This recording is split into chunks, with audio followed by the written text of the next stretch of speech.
the difference between ordinary and extraordinary liars? For instance, psychopaths are superb liars. They lie like they breathe. Their brains have fewer connections between the ventromedial prefrontal cortex, the fMRI, and those are the areas where we process and feel empathy and guilt and remorse. And they have fewer connections in their amygdala, which mediates fear and anxiety. So while ordinary liars will feel guilty and sweat and feel nervous when they're lying, psychopaths don't. They actually cannot feel those feelings like ordinary liars. Their reward system lights up and gets activated when they lie.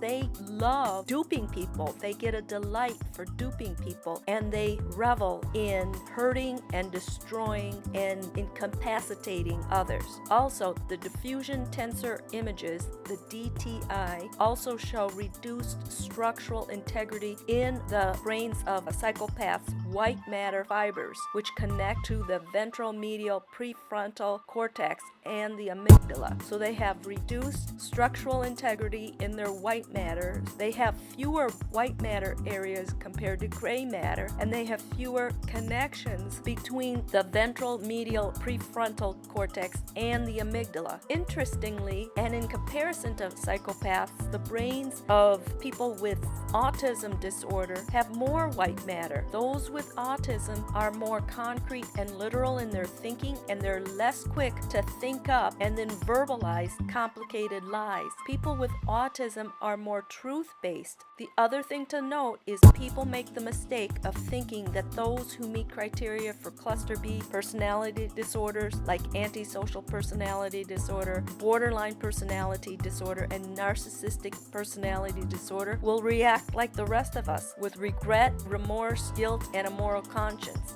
Cluster Bs cannot do that because their brains are structurally and functionally different, and they have different reactions than ordinary liars would. So from head to toes, their brains and their bodies always show the truth.